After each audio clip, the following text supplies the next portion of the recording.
All right, we are at well past the end of July now. We're about 10 days into August, and finally I'm getting around to the top 20 albums of July. The delay is due to, getting sick and having a ton of things to do these last 3 months. I won't get into the details of the personal responsibilities and whatnot, but it's been a lot, and it's kept me from putting as much time into the site in general over the last 3 months as I could. And right when I'm right back to get back ready to get back into it, I get sick, and it's an ongoing process. So anyway, July was a fucking weird month. It's been a fucking weird year in general for metal in terms of there's always a couple of great things on the horizon. There's always a few great releases every month, and there were a lot of great releases this month. But I don't know how memorable and impactful this year is going to be in general. I think it might be a top 50 kind of year. So not all doom and gloom here. We have a lot of great stuff to talk about here, and we've got two I Void Hanger Records releases to kick off the list because they're always kind of on a roll. They put out records in groups of three or four every month or two, and Werger's Panspermic Warlords is certainly the best release I heard this last month. Now, this comes from Menetekel, from Ungfell and Lycaon, and this is a surrealist cosmic horror sort of black metal themed project, which has certainly changed since 2015 when their debut came out. In terms of just the surprisingly high quality of this recording, the expansive and expressive style of black metal that's in here, the orthodox black metal influences. This was kind of like everything I like packed into a record, and it hit for me start to finish. I wasn't sure about it at first. I didn't know what the album art was all about and what the theme was and all that, but it turns out it's a great record, and one that I was able to take seriously ultimately. So yeah, huge recommendation on that. I do think it is the best record released in July this year, and it gets my highest recommendation overall. My powers concealed is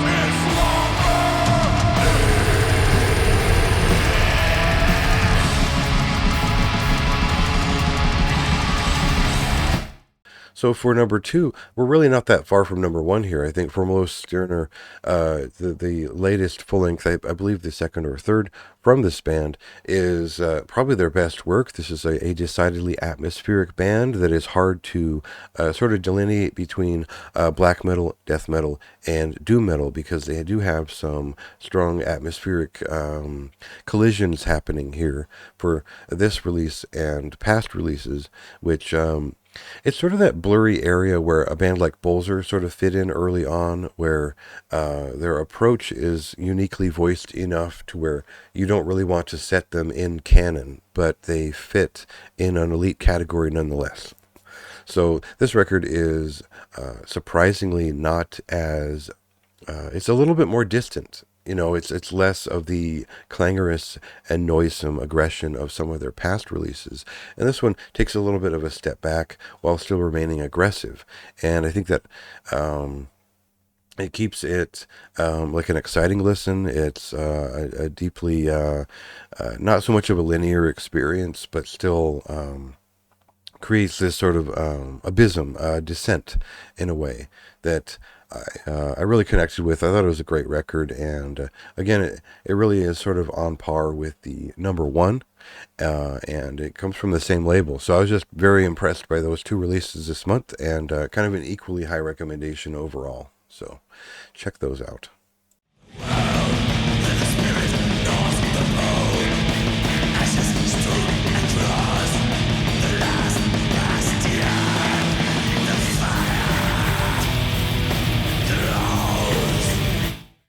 We have Proved Death is the second full length from Somniat, and they keep it pretty short and sweet on each of their records. They're all about a high impact and inventive style of modern black metal. We could call it post black metal, melodic, or we could call it a lot of things, but there's certainly some influence from orthodox black metal in their work, but also melodic and post and all those things. There aren't a lot of borders set. It's really, they're just writing songs that are purely interesting and impressive. I think every musician on this thing is quite impressive overall. I think the theme is quite enjoyable overall. And this is just a very obviously impressive record if you enjoy this style. And I think the whole idea of post black metal might turn a lot of people off, but I mean that this is certainly looking beyond black metal. Not that it fits a certain mold for soft and soppy bullshit, you know?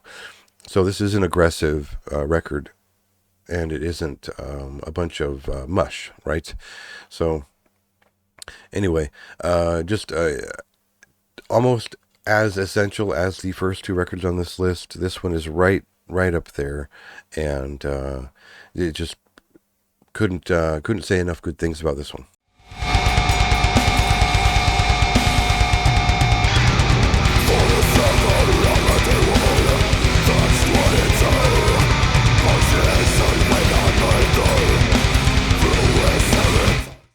Monuments to Absence is the latest full length from this fairly prolific atmospheric post black metal band, Fen, who certainly bring a lot of they have a lot of characteristics you'd expect from like a black metal band out of London, and a lot of, you know, there's an earthen quality to their sound, just a little bit of a folken touch to it, and a lot of times people had sort of lumped them in with sort of an Agalloch-esque sound, and I think that makes a lot of sense for some of their records, but they've nowadays they sound a little bit closer to something like Enslaved, where they found their own sort of progressive lilt.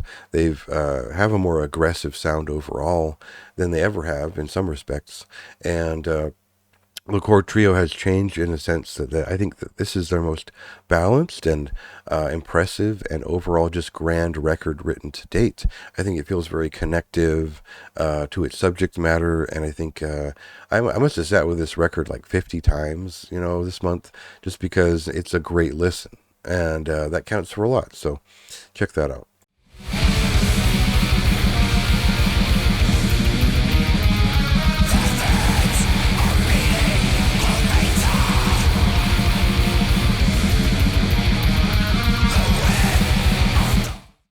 Now, Blood Sabbath from Serpent Corpse is, Quebec-based death metal band, is sort of this kind of thing where it's almost completely there. It's a very impressive death metal record. It's sort of a death metal punk record. It's sort of a death doom record. I think as some people have commented over the last couple of weeks, there aren't a lot of solos on this record. It kind of calls for it. I was kind of either way with it. It's sort of like there's a sort of a hardcore-ish touch to it that sort of doesn't negate that need, but I get that. But overall, I had a great time with this record. I think it's a pretty solid band, and everything from the curation of the art to the production values to the having riffs, and a great vocalist. It just it checked all the boxes, and it almost got there for me. So it was definitely should be on your list this month.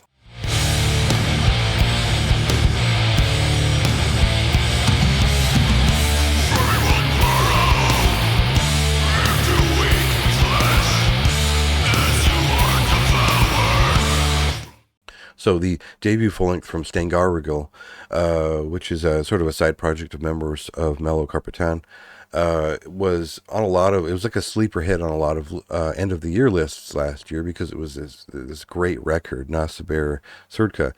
And Metaphysica Barbarstva is an EP very much in that style. They always do something different on all of their releases in their various bands. So I don't, these don't sound like leftovers. It sounds like a new session. There's a different vibe to this record. It is sort of a mid 90s folk and romanticist black metal with heavy on the keyboards. So if you're a fan of like early Ancient and various other bands like that, you'll get what this is right away and probably love it. Like I think this is a great EP, and everything from this band has been just perfect as is.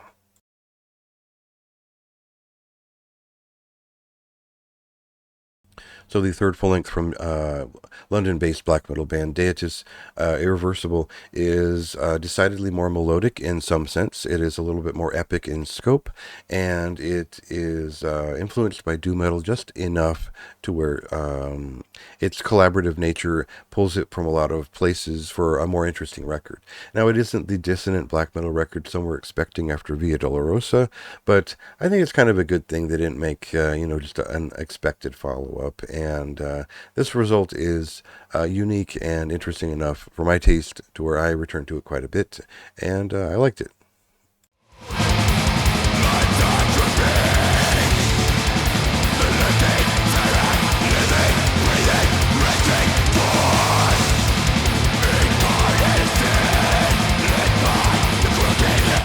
A manifest of a Manifest of Imperious Destiny is the latest mini LP from Ascendancy, a Danish black death metal band, in a very classic style, in a very austere voice and theme, which is sort of a rise and fall of an ancient medieval empire. And there's sort of a they're sort of evolving with each release in real time, and what I mean is that we got a much more bestial, aggressive result from past releases, and this one is much more of a distant, atmospheric stronghold. So this is a different scene, a different type that they're depicting, and I like the change. I like this style a little bit more, and we can less compare them to sort of more bestial style, and now to something a little bit more inherently melodic and interesting. So, kind of overlooked by a lot of folks, definitely deserves to be checked out.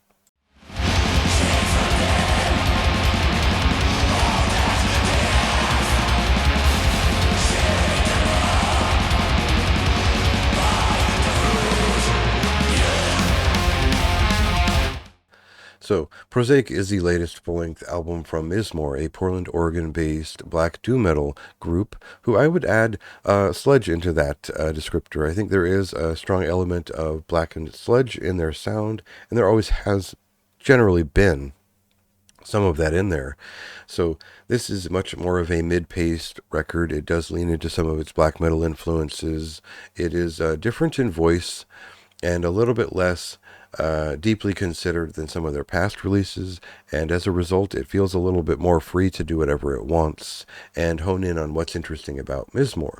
So production values are quite strong, and this is an interesting record. I don't know if it stuck with me as much as I thought it would. I really liked their last full length and found it extremely profound. And this has more of a folk singer-songwriter touch to its intent, not so much its music, of course, but it definitely feels like it is more personally driven in terms of the lyrics and themes. And what I mean is it's less of an absolute pain, to listen to and experience. And that's just different for the artist. And I like to see where that goes in general. So pretty much, thumbs up for me on that in general. But I kind of like the last record a little bit more ultimately.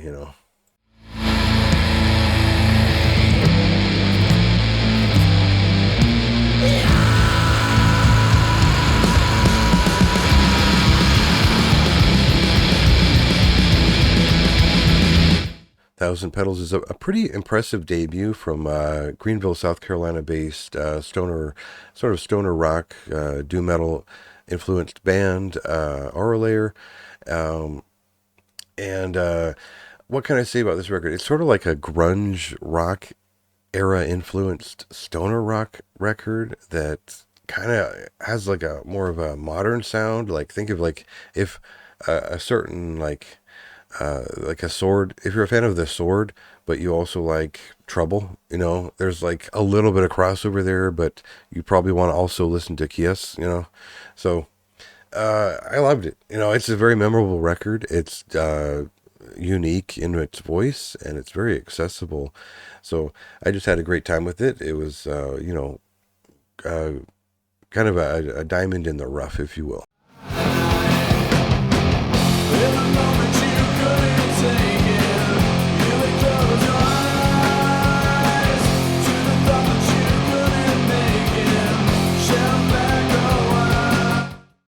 So while a lot of people expect like this extreme level of polish and um, different types of consideration for modern death metal these days, I think a lot of people lose sight of just what's cool about underground death metal that isn't just fucking amateur, in terms of its musicianship.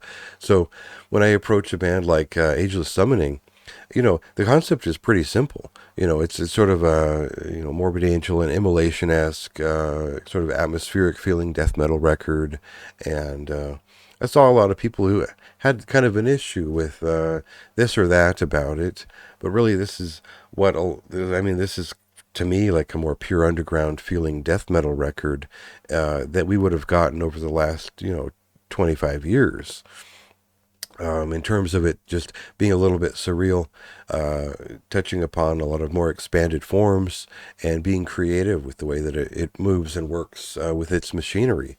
So, interesting notes. Yeah, I think there's members of popular bands in here that you can feel their influences in there.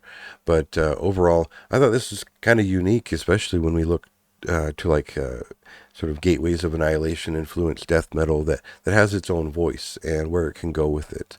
I think the only knock was like the drum sound was a little bit kind of bonking at first, but go with it where you will. Total calling of the bloody we dwell in the dimensions. Vortex Oblivion is the debut full length from Desecryptor, and this is more of I would say, I would have considered this more of a bestial death metal band, not necessarily a blackened death metal band, but one that was heavier on the atmospheric side of things, one that appreciates, things like Portal and that kind of whatnot, but also has its own old school death metal focus.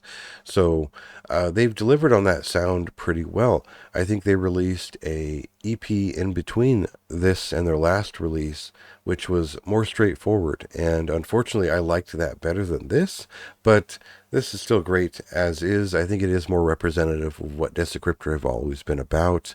So if you're a fan of like Phrenolith and that kind of sound, this is along those lines, or that lineage of more atmospheric death metal that you'll enjoy that. I had a great time with this record, and yeah.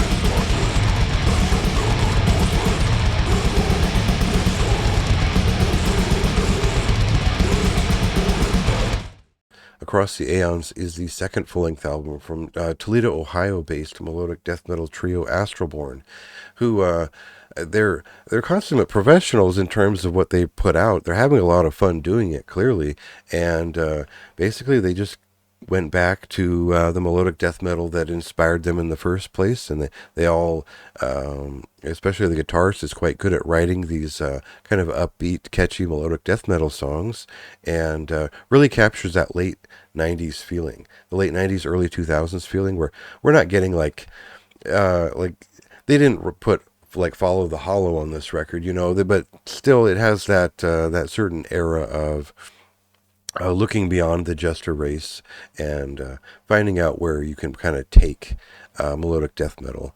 So very much a Swedish styled record. They do have their own touch, their own modern sound, and that all comes across here. But really, the person who's going to pick this record up is a fan of classic melodic death metal. So check that out.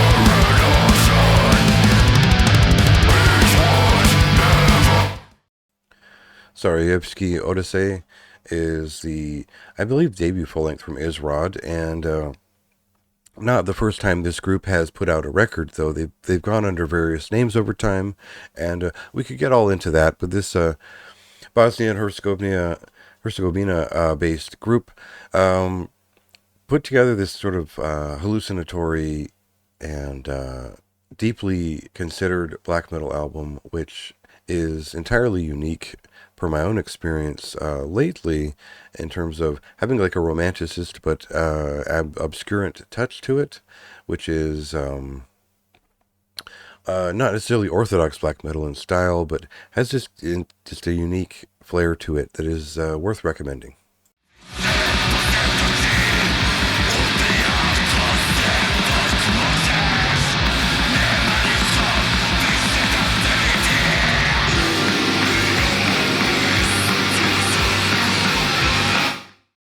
Galgendude is the latest full length from Belgium based death doom metal project Gateway, and probably one of his more profound, but I would say straightforward in delivery releases. He is getting more interested in more standard kind of death metal feeling, but it's still the severity of funeral death doom and the sort of industrial origins of his process still keep it feeling severe and harsh in some respects. But if you're just looking for big atmospheric death doom metal, this is a very strong example of that.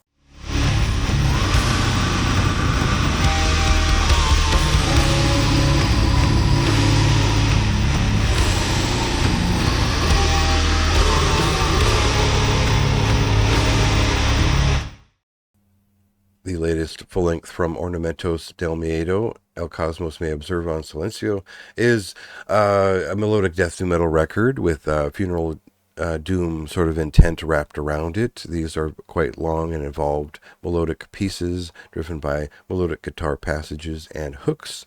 And for me, this is like too much of a good thing. It's just an overflow of melodic guitar hooks, slow and death doom pacing, and it has sort of like that early catatonia feeling to some of it, and it just goes on for quite a long time. And that excess is what I've always liked about the project, and I think they've done it especially well here.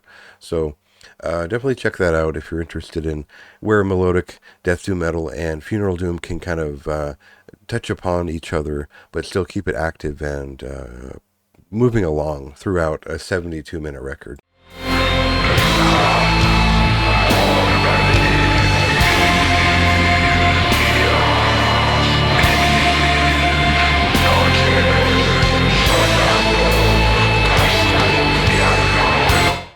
Wandering Through Time is the, I believe, third full-length album from Basel, Switzerland-based black doom metal band Ashtar, and I think by striking out a little bit more on her own, the sort of driver for the project has sort of not only improved the aesthetic of the band in consideration, but also written songs that were a little bit more stark and underground and blackened in the process. So there's sort of an obsessive, chopped at push to a lot of the kind of almost nauseating guitar progressions on this record, and that's really its core purpose in terms of creating interesting rhythms in that aspect. So we lose some of the sludgier side of the band, but there are quite catchy pieces here in terms of black doom metal. So great record. I think probably a little bit underrated just because, whatever reason, but I think this is a great direction for the band, and I really appreciate the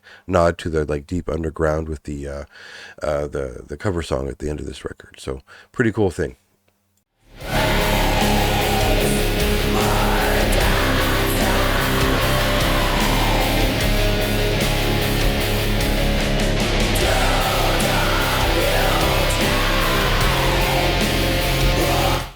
So basically, as most people have noticed at this point, if you throw bands influenced by Deeds of Flesh or Disgorge or Brodekin at me, I'll enjoy that record because I know that record is going to have riffs.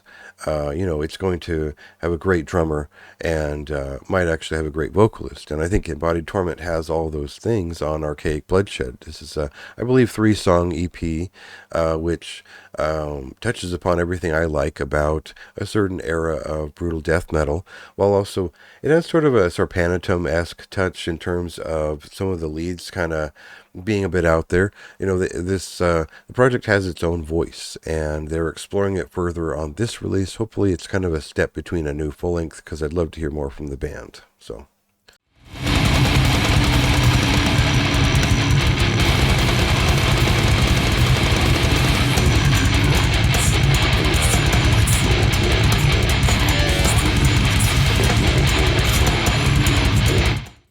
And finally, I thought I'd throw a meme at you, basically, an abstract depressive or raw black metal project that was just interesting to me. And this is from the guy behind Sadness, and not the Portuguese Sadness or whatever, but the Texas one, who are very prolific.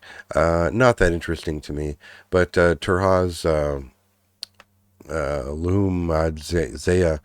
Uh, Basically, they made their own language for this band. Who cares, whatever. But the first couple of songs that they sing are great. The riffs are pretty strong. The sort of tunnel that it digs for itself really interested me as I listened to it. So I think that is worth uh, just checking out. I